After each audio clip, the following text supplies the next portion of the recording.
if you've been following Michigan football lately, it seems like every morning or afternoon you check your phone, you're hearing about Jim Harbaugh taking another one of the assistants from this Michigan coaching staff over with him to the Chargers. Coaching staff seems, I mean, it's fair to say, Brant, depleted at this point. I know there's a couple of names still out there that we haven't heard updates on. Mike Hart, Ron Bellamy, and Steve Klinkscale, although there's some rumored ties of him going to the Chargers with Jim. And so, Brant, I'll pose this question to you. Should Michigan fans be annoyed with Jim Harbaugh right now? I know that we are only a month removed, almost to the day, of Michigan winning a national championship, but are you at all annoyed with Jim Harbaugh? And do you think fans should place some blame and frustration on him right now? And do you think Sherrone Moore is going to be successful? Just knowing that, I mean, we've talked all along trying to keep together the nucleus of coaches as much as you can, knowing that Jesse Minter was going to go. I think the first shock was Ben Herbert leaving. I wouldn't call it a shock, but the chips started to fall, and now Mike Elston leaves, and Jay Harbaugh goes to Seattle with Mike McDonald, and insert new head coach, 37-year-old Sherrone Moore, and trying to piece together his coaching staff here. Your thoughts on all of this? Not annoyed with Jim Harbaugh. I think that's a silly take to say, hey, he's robbing the program that he built and he's going to leave it in shambles. No, I don't think that's the case. I think that these guys had opportunities, and anytime you get an opportunity to move up a station in life and you think that's good for your family and is good for your career, then you need to go do it. I don't think it's fair to criticize other adults that do that for their living in their life just because we want these coaches to stay and help us win another national championship type deal. Like, look, Sherrone Moore's got his work cut out for him. This is not going to be an easy baton handoff like we thought it might be. Things have changed. And David's starting to feel like, though, that Michigan, like Jim Harbaugh may have started a little fire before he left. We're at full on bonfire mode at this point, though, with guys jumping the ship. And I don't think, like I said, I'm not a fan of saying, hey, this is Jim's fault or these guys suck because they left the program, yada, yada, yada. I don't like that take, but Sherrone's got to figure it out, and he's got to bring in his own guys, and whatever culture was left there at Michigan, he needs to continue that culture. So what it is Sherrone Moore is a very well compensated individual. He's getting paid a good amount of money to figure it out, just like Jim had to figure it out. Dave, what did Jim do in 2020? He revamped everything. He didn't like move around the deck chairs to be like, hey, you're coaching here now. No, he went ahead and fired people, and he put people in the right positions. And that's why I say be patient as Michigan fans next year, because it's going to take Sherrone time to figure it out. Like, hey, maybe this guy isn't a great tight ends coach, but maybe he works as, helping the wide receiver or something like that. Maybe he's better on the defensive side of the ball. It's just things that you have to figure out, and there should be growing pains next year. It's a very difficult schedule. There's a lot of moving pieces. Dave, we don't even know who our quarterback is yet, and it is now approaching spring ball time. So I know that they're going to hit the practice next week, and they'll start their spring preparations and stuff like that, but we might hear a little bit of murmurs out of what the spring camp is looking like and who's taking the majority of the snaps and who looks better. Is Jaden Denegal pushing for the QB1 position? What does Jaden Davis look like? We're going to get all of those reports out, but I think it's important to remember to give this guy time. And as far as the staffs go, I am a little concerned that Michigan hasn't landed any big fish, at least in the names of college football. I don't think any casual college football fan would sit there and say, yeah, I know who this guy is or that guy. But guys that follow college football, we should be able to look at some of these names that they're interviewing or some people that are interested in the positions that are open and say, yeah, this should work. Dave, correct me if I'm wrong, but I believe Kirk Campbell got the OC job. Is that correct?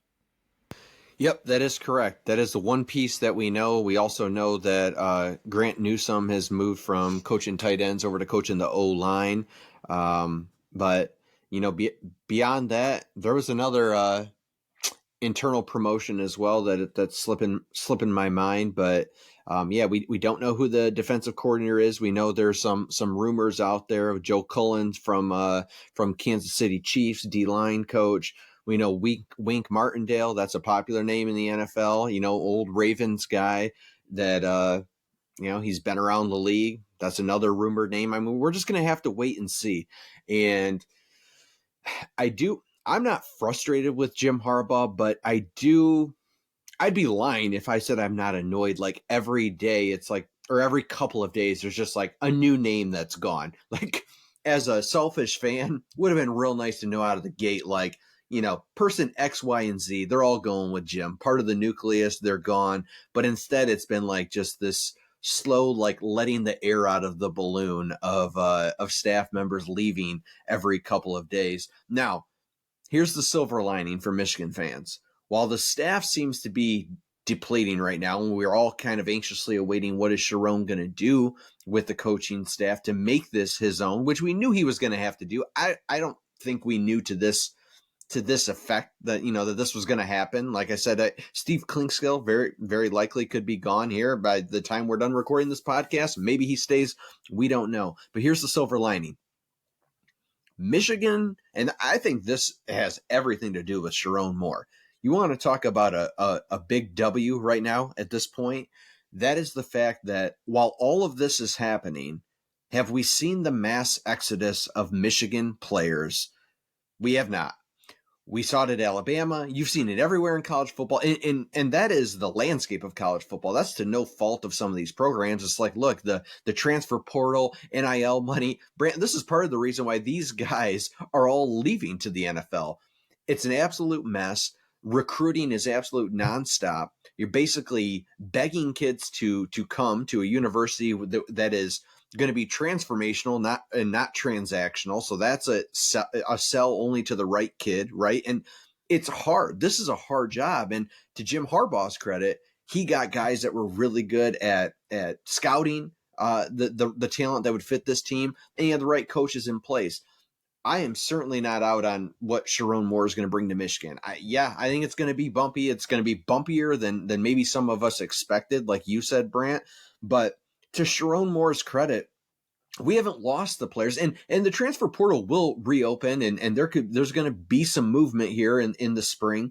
But the reality is, Mason Graham, Kenneth Grant, and you've seen rumors that some of these guys may hit the transfer portal, but they just lost their D-line coach. They're sitting at a pitiful Michigan basketball game with Sherrone Moore on the sidelines. He's sitting there surrounded by Mason Graham, by Kenneth Grant, by Will Johnson, by Donovan Edwards, all of these guys that are like, Colson Loveland, like these names, they're, to me, that shows a sense of commitment. Like, it doesn't matter right now what's happening around us. We're going to see this thing through. And that's to the credit, once again, of what Jim Harbaugh has built at Michigan. I think he truly has built a family-like brotherhood, and that's what's worked for this team. And I do think it's major. You can't just overlook the fact that Sherrone's been able to kind of keep all of this hush-hush. I've seen several Ohio State people on social media basically preying on the Michigan downfall. They know it's coming, right? As they're loading up and likely going to be the favored number one team in the country to win a national championship next year with the amount of money they've spent up front on players, who they've gotten from the transfer portal, and they're just waiting to see the mass exodus, and it hasn't happened. And maybe it will, and maybe I'll stand corrected, but as it stands right now today, I agree with you, Brant. We've got to remain patient.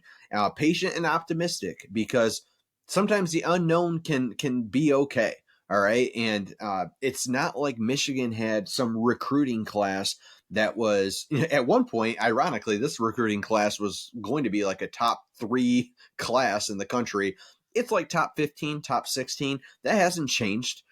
Even with Jim Harbaugh leaving and these coaches all headed out. So everything's pretty status quo right now at Michigan. And I think we just do need to be patient and see where these dominoes fall.